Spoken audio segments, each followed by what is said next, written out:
This is Nigeria Info. Nigeria Info.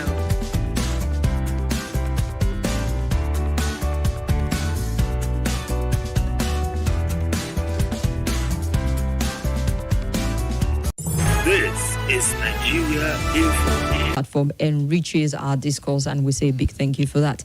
Hope you're having a pleasant day. It's sunny, not scorching hot. However, the sun is just out there to remind us the part of the world we're in and reminding you to ensure you preserve that melanin. Totally. Protect your skin. Well, I'm happy to be back with you, Kim. Welcome back. I had to literally drag Willy to come sit with me the second half of the show. Like, I'm used to now just, bantering company. with jumping off someone's conversation and all that. So, yeah, it felt good. Welcome back. I like your hair, by the way. Gracias, it's really amigos. fancy. How was your Easter holiday? It was great. I went to see my folks in Kaduna, and it was awesome. Yeah. Nice. Welcome to the show today. We're going through some of the big stories making the rounds in Nigeria today on the Roundtable. We'll do that up until 4:45 because it's a special day. As always, Wednesday, we have an extended version of the Roundtable with Dr. Majid. And at 5 o'clock, we'll move on to another conversation. At 6, we'll get into your eyewitness report and situation update. So as always, we are going to have a good time on the show today. Welcome to you, Dr. Majid. It's always great to have you here on Wednesday. Itodo. That sigh, is there something behind that sigh? Not really. I'm suspecting. But how's your week been so far? Well, we are trying to survive the Ramadan season. Okay. A few more days and... Yeah, sometime next week, I guess. I went to a ministry and half the people there disappeared. I'm like, is it this week? Not be next week. I think it's like 9 days left. People are vamoosed from the office. Oh my God. That's understandable. But, we are pushing it, and we thank God for His mercies. Okay. And you guys are looking very good too. Thank you. Thank you. I agree to you, Dr. Majid. Always a delight to have you around. Thank you so much for being consistent with us. And together we would look at some of those big stories driving conversation. There's just so much to talk about, starting off with one of the trends about an impersonation or an impostor of Peter Obi. He wasn't detained, but they asked a number of questions about how can you...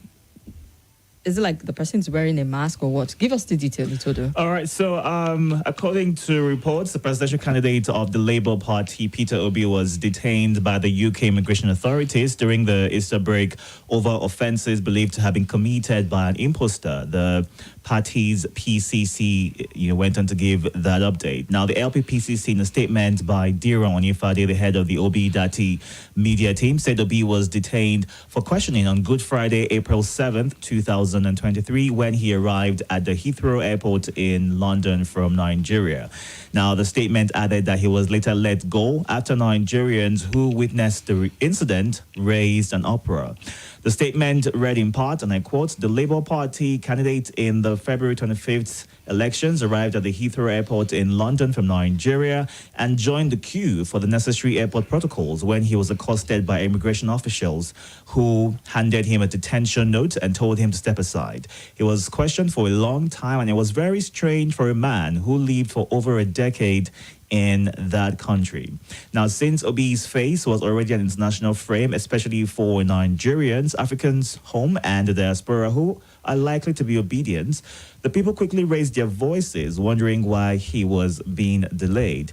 The immigration officials, who were also taken aback at the reaction of the people, were forced to reveal that Obi was being questioned for a duplication offense, meaning that someone has been impersonating him in London.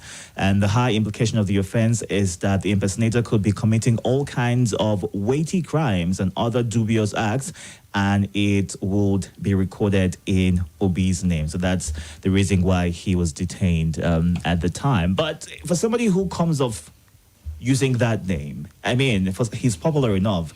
If you look at how things played out during the elections, it would be safe to say that he might not be the only one bearing that name. But once you mention that name, the first person your mind goes to will be him. Yeah, so it's a bit worrisome that somebody was able to impersonate him and get away with it. But I would say the UK officials, the immigration officials, were only doing their job, ensuring that he knew what has been going on and who has been using his name, and maybe he's able to work through finding out with them who exactly that person is and how best to handle that particular situation. I think that could be the best explanation to this situation, because I didn't hear of anything of such. This information is coming from the PCC of the Labour Party. So it seems like they are trying to put out the story themselves so that it doesn't get distorted. Somebody do not come out. Manage the information. And not make it scandalous. So I hope this is the last of this news. And I hope it is what it is. They said it is. So that we don't have any new chapter of scandals and issues that might further hit up the polity and, derail conversations from certain agenda for incoming governments to this back and forth about candidates and issues. So I want to believe that you've just summarized it. Maybe they drew his attention to the fact that somebody might be impersonating you, and probably if he has any information about some of those things that the person may have been doing, and maybe that was just about it. So I hope that this is just the end to the whole issue, and nothing else comes out of it. It ends there. He's not the one.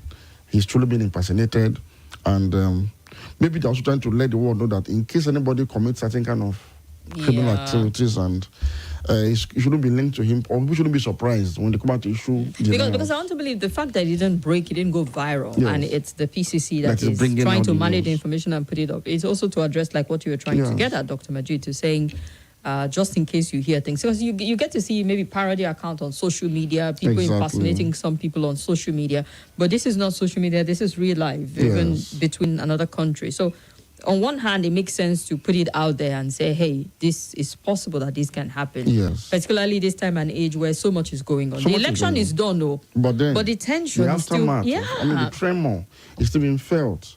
And so it's good that they have come out themselves to say this, because if it had come out from some other quarters, the narrative right now, different. The conversation here today will be who is saying the truth and who is not.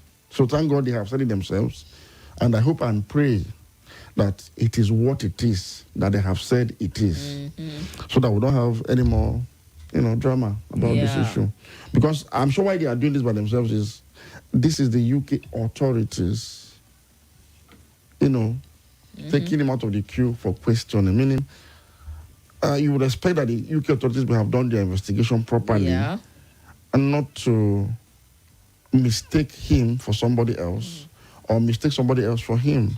So the issue of stolen identity, did it come up after he has explained his innocence and all of that? So it's good they came out to say, well, there was a case of mistaken identity or stolen identity, and that whatever anybody may have committed in by way of crimes is not the real Peter Obi, somebody else. So I think that is good enough. That's good enough. All right, well, you got a lot of people talking, a lot of reaction to that particular story. And just so you know, we're streaming live on YouTube at Nigeria Info ABJ. We're also on Facebook at Nigeria Info ABJ. Alu Mayor Ojoda says, good evening, guys. The government, what are they doing about the killing of people? Mentioned a few of them in Benue State. We need help. Bolos John says, Dr. Majid, the Oracle, Mr. Itodo, you're all welcome. Oma Enes Chuko Naru. Good afternoon, everyone. And Chris Gogo, also with us on Facebook, sending his regards. All right, looking at YouTube right now, Ebere Joseph, Annie Ministries, says, greetings to you both, Kim, Itodo, and Dr. Majid. Welcome to the Hard Facts. Frank Abel says, welcome to the Roundtable, watching you live. Thank you for watching. And I think that's pretty much it. Ebere says, now, wow, fight against Obi is just starting to fight. Okay, may God keep and protect him. All right, that's pretty much it on the YouTube platform. You can join the conversation right now and watch live on YouTube and Facebook at Nigeria Info Abuja. Do all to share your thoughts, drop your comments. Sonny Oyowe, Kim Itodo and Professor Majid, welcome to the Roundtable. I'm watching from Wuye, Umona, Kristen Williams. They're fighting a battle lost already. Who would you refer to in this instance? All right, let's go on to the next story. And INEC is saying no act of infraction that enough to nullify 2023 presidential polls. And a lot of people are just wondering if they're speaking a little too soon. All right, got the story up. INEC yesterday came out strongly to defend the election of the presidential candidate of the APC, Bola Tinubu, in the February 25th election, saying alleged infractions not substantial enough to nullify the exercise. INEC, which responded to petition by PDP and its presidential candidate Atiku Abubakar, argued that the same 25% in 24 state constitutional requirement that applied to the 36 states of the Federation applied to the FCT, insisting therefore that Tinubu won the election. In a petition filed by its lead counsel, Mr. Abubakar Mahmood, INEC, while intervening in the controversy that trails the alleged abuse of the bimodal voter accreditation system, the BVAS, stated that the machine was not designed for real-time result transmission for collation purposes. Mahmood added that INEC's result viewing portal was not designed and intended for collation of result either. But Atiku yesterday said the controversial result of the February 25th presidential election had put the entire judicial system of the country on trial. As the global community watched its handling of the various petitions against the conduct and outcome of the polls, and Atiku gave what he dubbed empirical evidence of how the presidential election results were manipulated in favor of the presidential candidate of the APC, Bola Ahmed Tinubu, and claimed that the cancellation of some 51,602 polling units altered the polls result in favor of the APC. There's just so much back and forth. INEC, while maintaining the sanctity of the February 25th presidential election, insisted that the declaration of Tinubu as president-elect was in total compliance with the Constitution, the Electoral Act, INEC regulation and guideline. And so nothing substantial to affect the outcome of the election. Well, we know that this case is headed to court, but this controversy around the BVAS and the uploading to IREV is one that I'm sure will take center stage when they start to trash it out in court as to what was said, like what I ordered, what I got. Yes. There were a lot of strong promises, and the delivery seemed a bit straying from that altogether. It's going to be very interesting, and that is one the reason why they're in court. We need these cases to be adjudicated upon so that it will deepen our electoral jurisprudence, so that we know where we stand on some of these issues, especially since this is the first general election after the amendment to the Electoral Act. Yeah. So a lot of things are still open for interpretation depending on who is speaking. So the justices of the Supreme Court will have to now make definite pronouncements on each of these issues. And at the end of the day, whatever the rule becomes the law, effectively, becomes the proper interpretation of the law. And so that may now guide both political participants, citizens, the electoral umpire, going into the next sets of elections. So we are waiting for the fireworks to commence, effectively, and of course waiting for the judgment, because the judgment is the most important here. The Supreme Court is final, and once it rules, whatever it rules becomes the law. Yes, that is the nature of the Supreme Court. But before the Supreme Court rules, INEC is also a constitutional creation. It's a body that was created by the Constitution, and it has a constitutional mandate to organize, conduct, and declare winners of elections and return them elected. So what that means is that to the extent of its constitutional mandate, everything INEC has done is deemed constitutional as we speak. So only the Supreme Court, which is also a creation of the Constitution, to interpret laws as well as also provide balancing for both the executive and the legislative arm of government, will now make the final decision. That is, the only thing that can change the constitutional status of what INEC has done right now is if the Supreme Court decides otherwise. That says, no, INEC, you are wrong or true, the plaintiffs are right, or the plaintiffs, you are wrong, INEC is right. So it is Supreme Court only that can decide that. But for now, we have a president-elect, we have senators elect, we have governors elect, we have assembly members elect, reps elect. They are deemed constitutionally elected. They are deemed legitimate. Their mandates are legitimate because INEC itself is a constitutional body that was given the mandate to organize elections and declare winner and return them accordingly. So until the Supreme Court rules on some of these matters, I'm eager, I'm waiting for them to rule. So to see the outcome of it. Dr. Majuda, I've heard some critics here say, perhaps it's time for us to amend our laws for INEC to defend the election it conducted, that the onus should be on them to prove that they conducted a credible election, free and fair, to the best possible level, and instead of people who are petitioning them to have to prove that either the election was fraughted with irregularities or perhaps didn't go as planned. Well, some people are making that argument. But again, you need to look at the nature of election petition in Nigeria. Okay, we'll take it up from there after this very quick commercial break. Let's run for a break. We'll take it up after that. Stay with us. Nothing breaks the news like the news. Trust me, I can prove it. I do it every morning on Morning Crossfire from 5 a.m. to 9 a.m. on Nigeria Info 95.1, and I'm Femi D. Amede. Join the biggest conversation around the national politics every day in a way that is trustworthy, full of passion, and yes, covers the biggest politics and the stories that matter to you. See, you have all the reasons to find out what's going on in Nigeria and be engaged differently. Let's talk. That's the way to go, even this morning.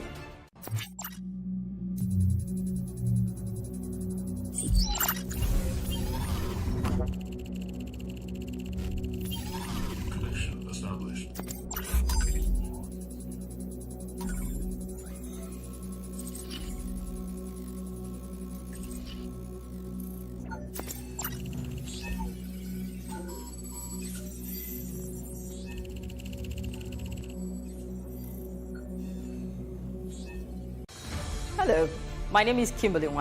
I'm the host of Hard Facts, and I bring you the biggest stories driving conversation every weekday here on 95.1 Nigeria Info Hard Fact Show. I love to get your opinion and conjectures, but the facts you cannot dispute here on Hard Facts.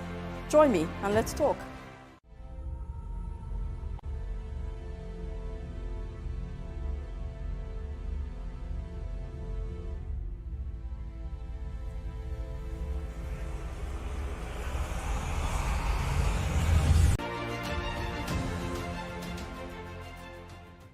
This is Nigeria Info.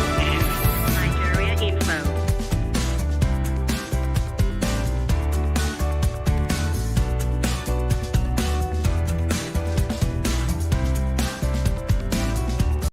This is Nigeria Info.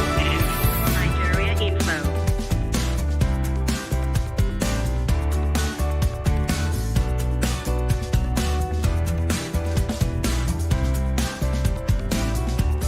This is Nigeria Info. Like we're looking at the nature of election. The nature of election petition tribunal in Nigeria and the status of the law is something you have to factor into consideration. Like I stated earlier, INEC is a constitutional body. It's listed in the Constitution. Mm-hmm. It is mandated to conduct election. And what the intention or the intent of the Constitution is, and the spirit of the letters in which INEC functions and mandates were crafted, was to conduct a free and fair and democratic election. The Constitution did not envisage that INEC would conduct elections that would be disputed because of obvious lapses. It's important for us to note this. The Constitution didn't imagine that in a democracy, somebody would conduct election and it could be rigged due to connivance or some unscrupulous elements within the system and some other, people. That was not the intendment of the Constitution. So to this extent, INEC is supposed to be above board like Caesar's wife. Because if you agree with me that credible election that is free and fair is the soul of democracy. Without which democracy is dead. So the Constitution, in mandating INEC to conduct elections, intended INEC to be 100% above board. And so INEC, being such a constitutional body, and that is expected to conduct elections free and fair, even when it does not conduct such kind of elections, also has a mandate to go and defend what it has done. That is the reason why INEC goes to court to defend the conduct of elections whenever somebody is challenging the outcomes. INEC has a responsibility to say, no, we did the right thing because we are supposed to do the right thing. So, and because INEC is also sued alongside the defendant. INEC is always the defendant in election petition matters. INEC will be sued alongside the party that was declared the winner by the plaintiff. So INEC has a responsibility to say, no, we did our job well. So to me, the focus here should be getting people of highest level of integrity to man INEC. That should be the conversation. People that will be in INEC, either as recs, return officers, electoral officers. That's why Onochezon was so controversial, where they're saying these are sensitive offices, that you don't just bring people who have allegiance with your party. In the build-up to this election, there were accusations that certain people that had affiliation with political parties in the past are being made recs and all of that. We raised these issues. So these are the most important things we should be doing.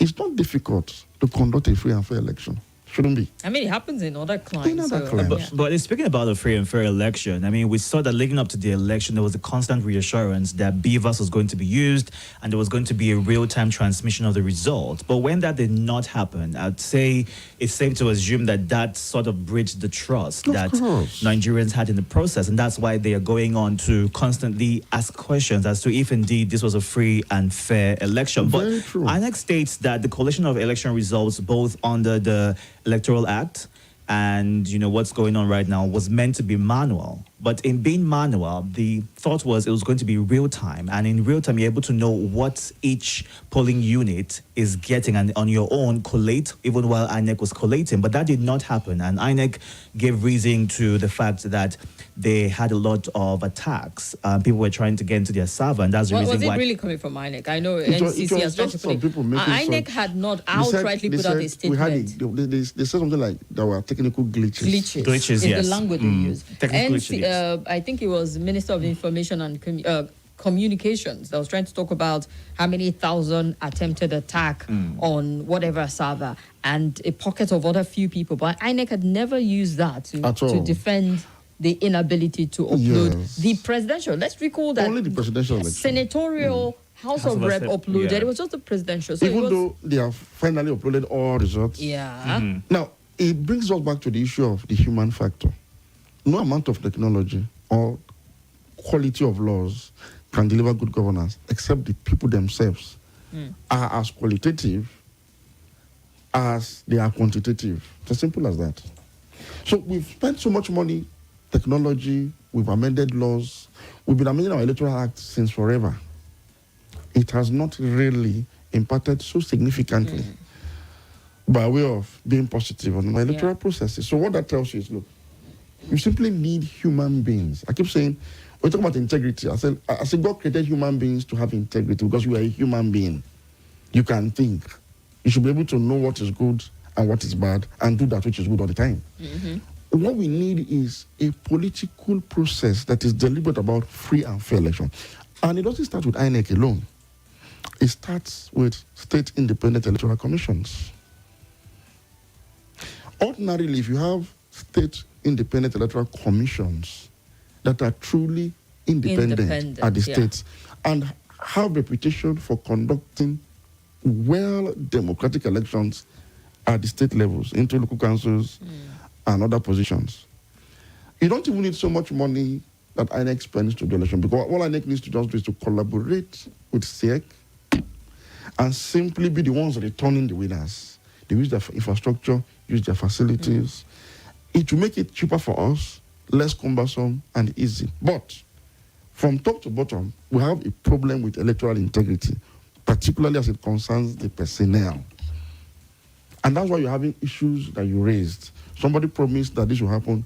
It didn't happen. It has shrouded the entire process, some doubts and misgivings. And people are saying the entire elections were flawed. Some people have these views strongly because certain things didn't happen.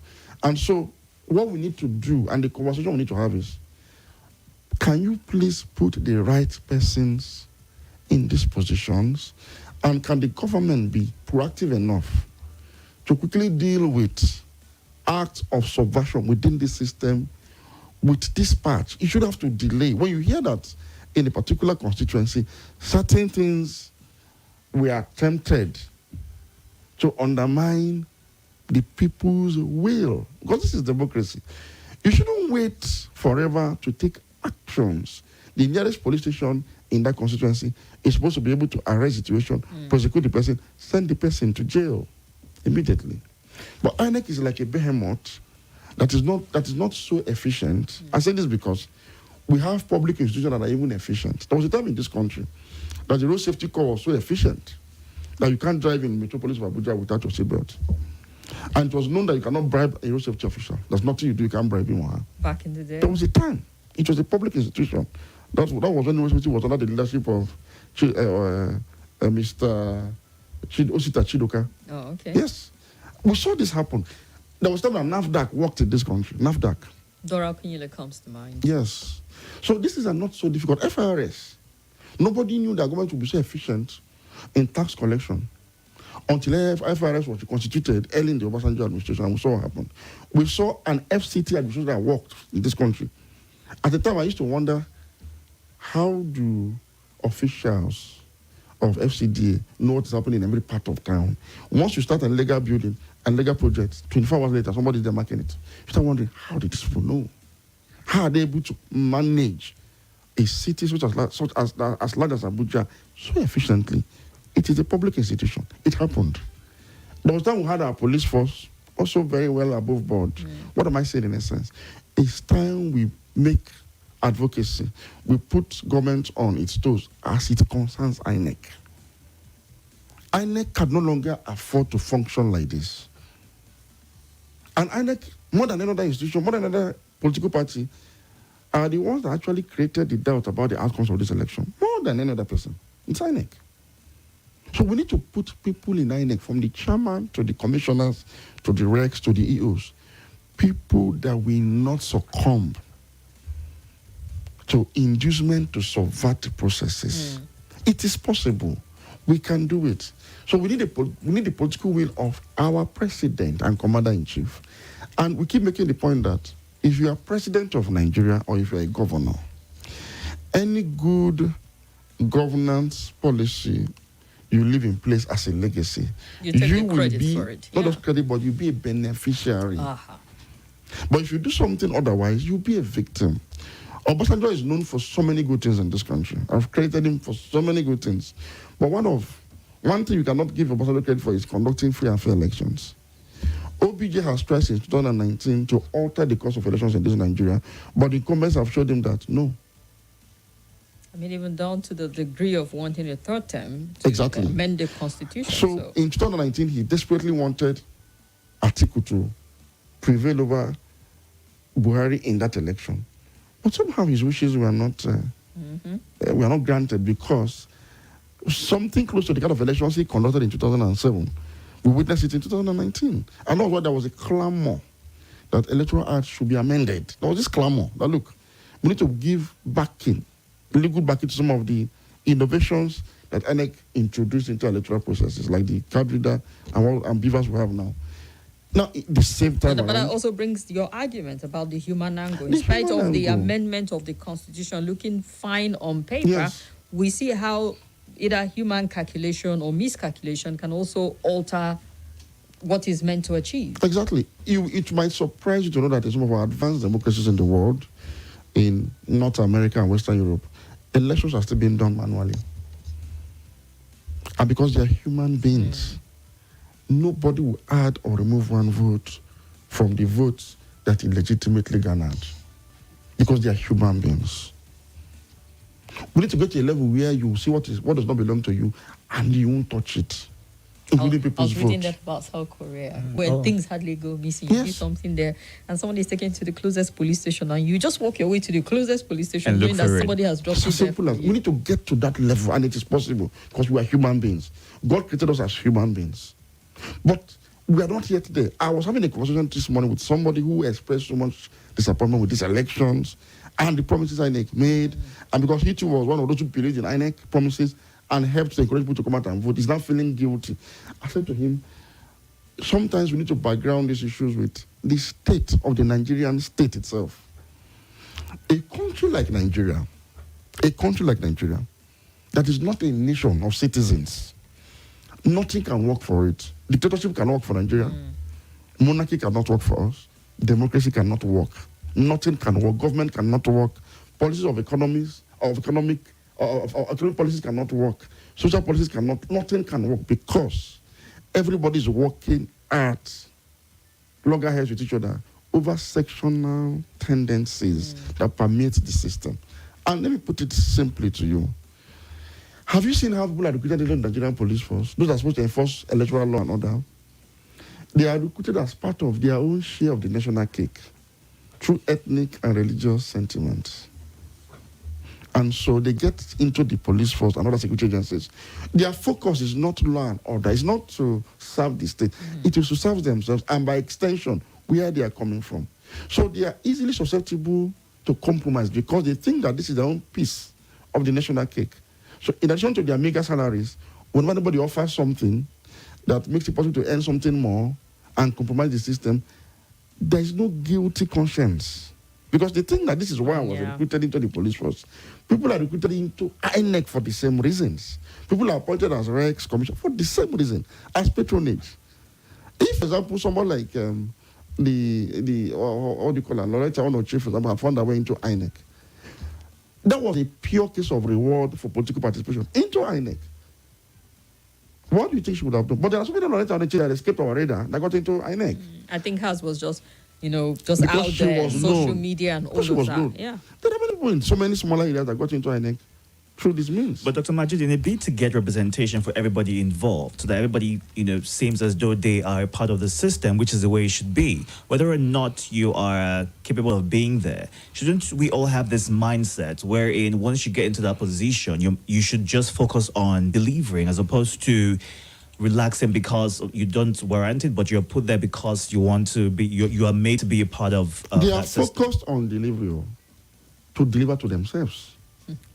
That's why when you're appointed into government offices, the kind of party that people hold for you tells you that you're not going there to actually carry out any responsibility, but to simply relish the privileges of that office.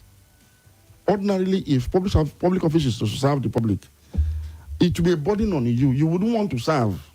You don't want to go into service because you want your peace. You want your own. But in the case of Nigeria, it's an opportunity to sit on the dining table where the national cake is being shared.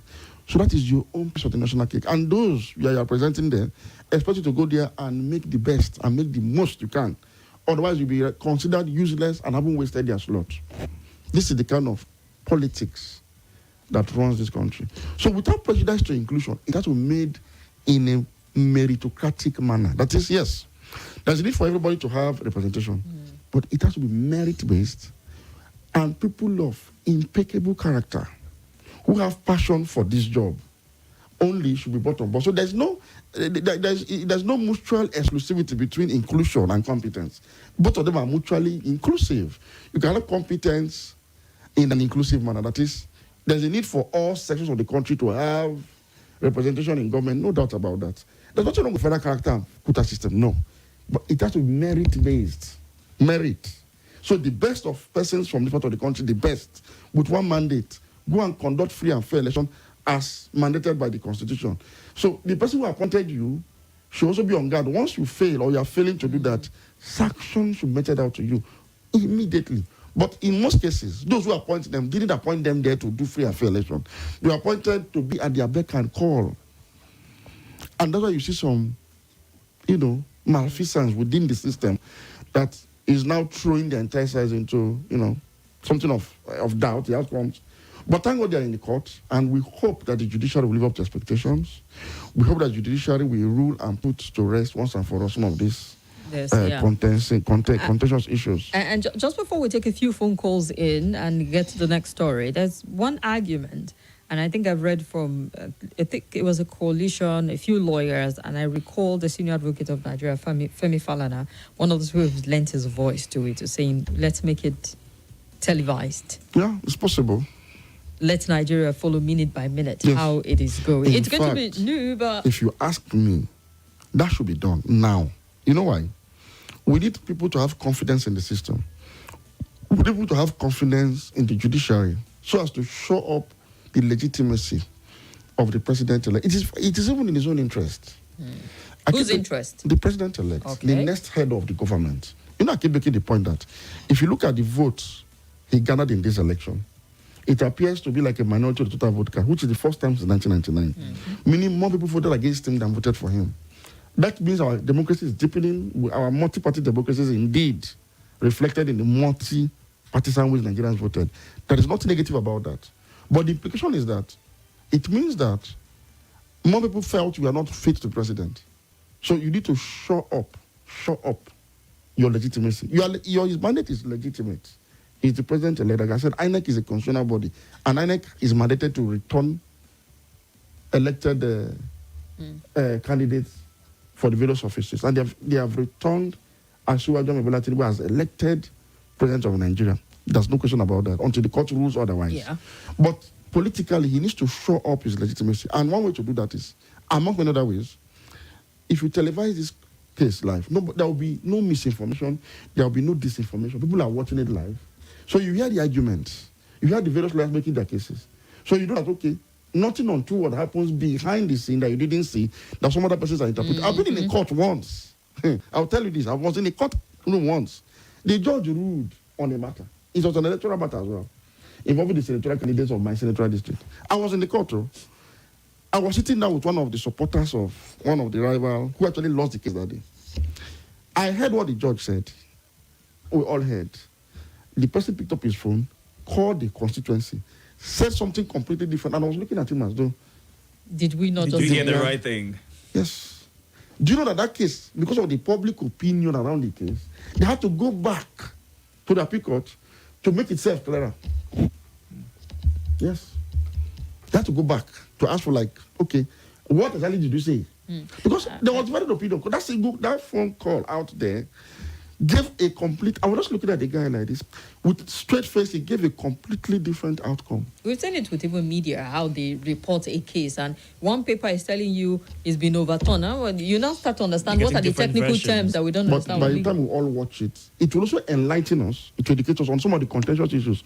For example, there are arguments over, did the Electoral Act actually mandate electronic transmission of results, or did it just permit INEC to use its discretion where possible? The Supreme Court will rule on this matter. So it's good for everybody to watch and look and listen to all the arguments and then make up their minds. Secondly, the status of FCT.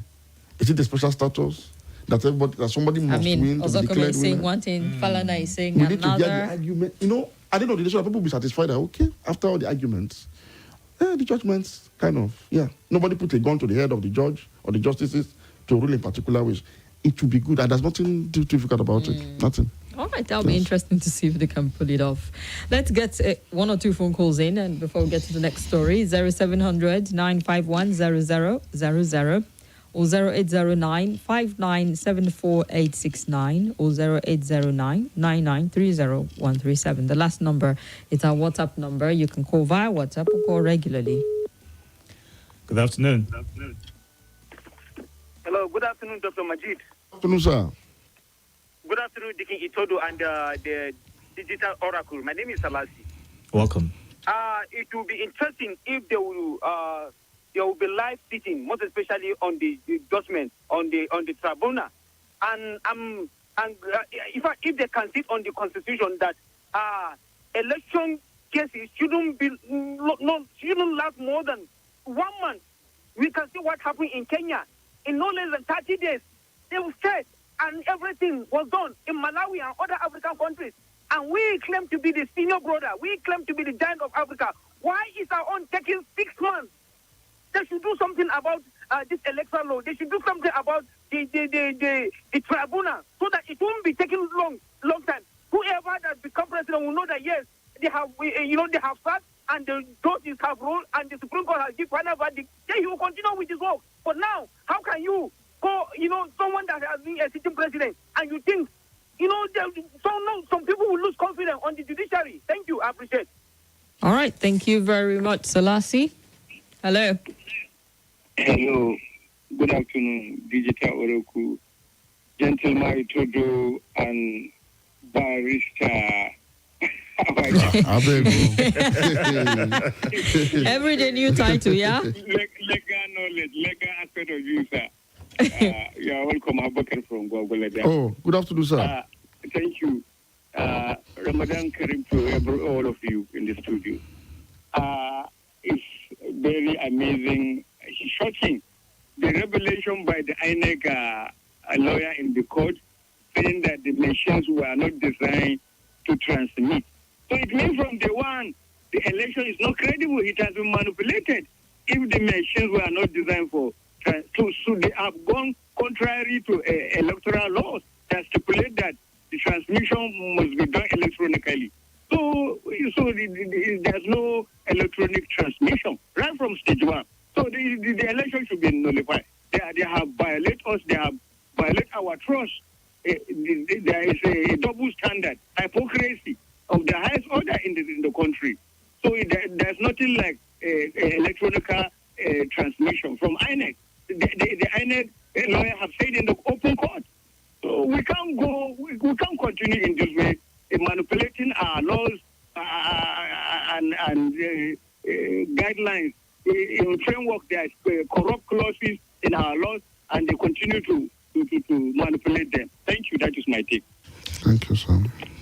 Welcome to you.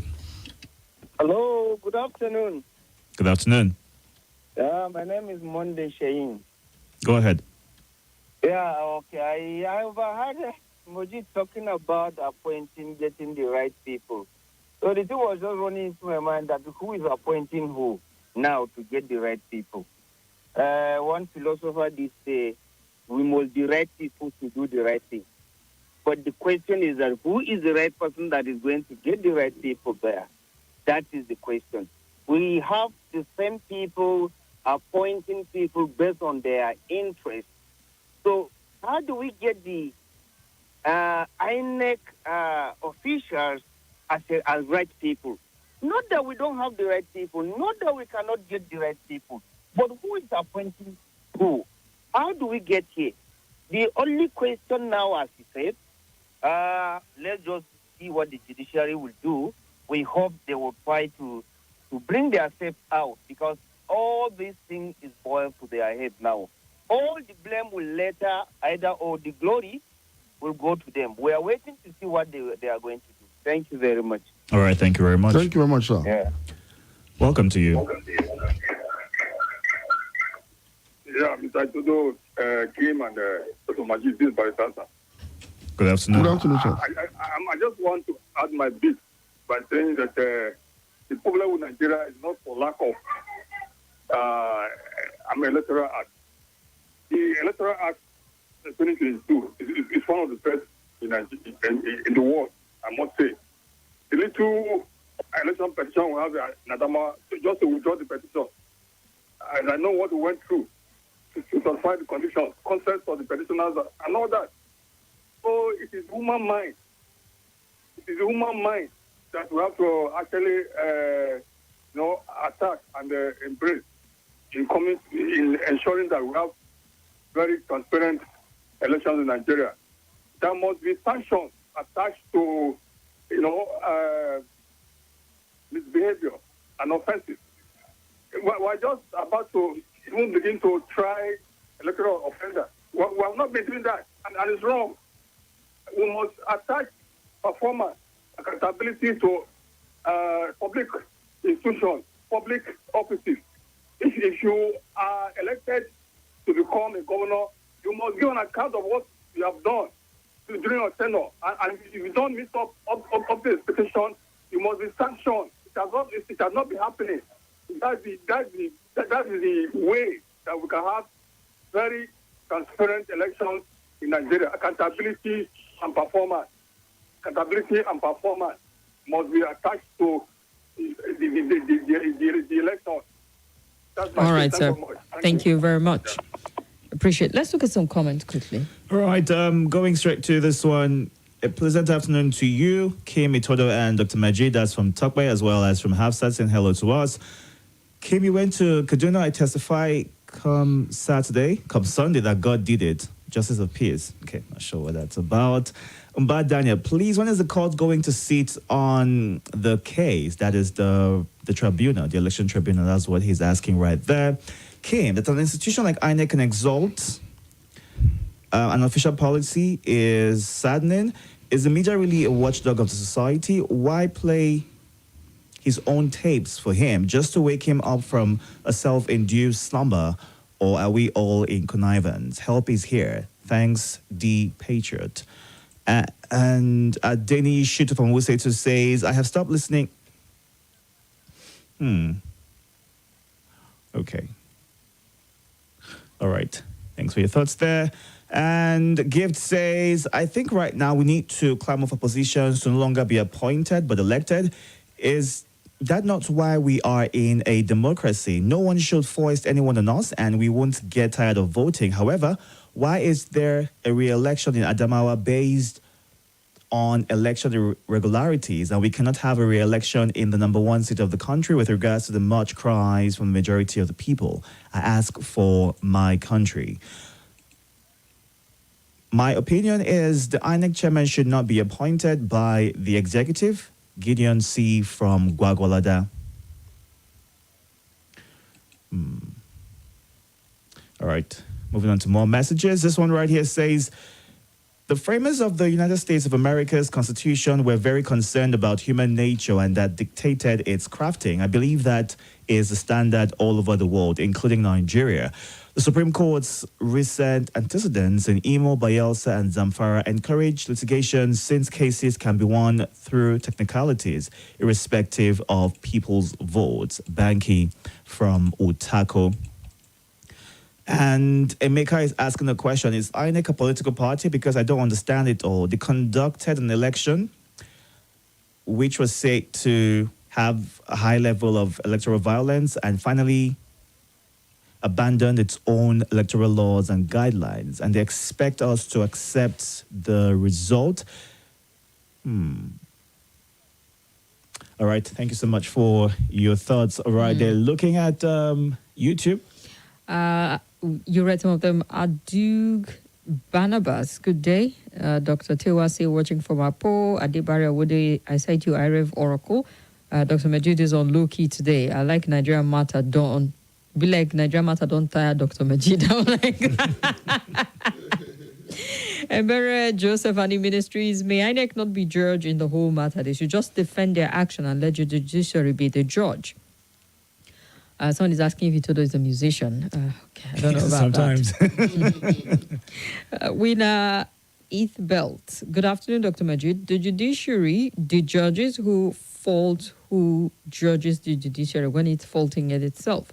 INEC cannot conclude yet. What if the evidence from aggrieved parties prove otherwise? Otumba Dr. Aking, in my case, INEC will also be joined in the petitioner's case. And went on to say it's difficult to conduct free and fair election in Nigeria because of our attitude. Both the politicians and their supporters believe in a do or die election. Dr. Majid came and Itodo, looking forward to Wednesday every week. All right, that's good to know. Good afternoon, Dr. Majid Kim, role model. Thank you very much. There's one more story. Maybe we just set the base for that before we go on a break. Yeah. All right, moving on to our next story right now. Doctors demand salary review before May 29. So as doctors working in England's public health service yesterday began what was described as the most disruptive strike in the UK's history over pay and working conditions, doctors in Nigeria in same vein have demanded a review of the Consolidated Medical Salary Scheme, CONMES, and payment of revised 2023 Medical Residency Training Fund by the federal government before May 29th handover date. The medical doctors under the aegis of the Nigerian Association of Resident Doctors, NARD, in a communique issued by its president, Dr. Emeka Innocent Orji, at the end of its emergency extended National Officers Committee held virtually, admonished the House of Reps on the obnoxious bill sponsored by Ganiyu Johnson. They said the bill is the definition of modern-day slavery and should be thrown away.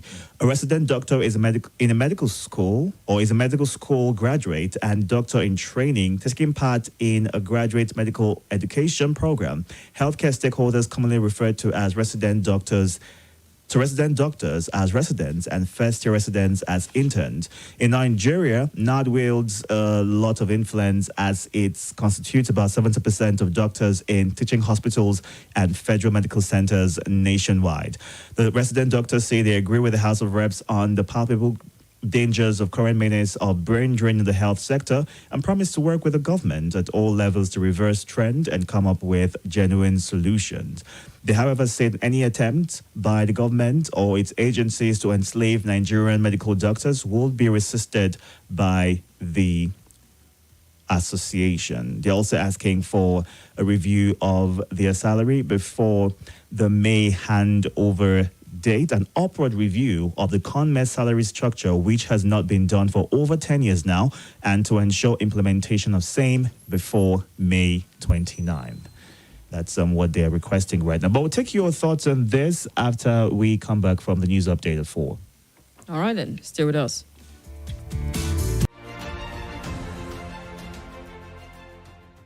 This is Nigeria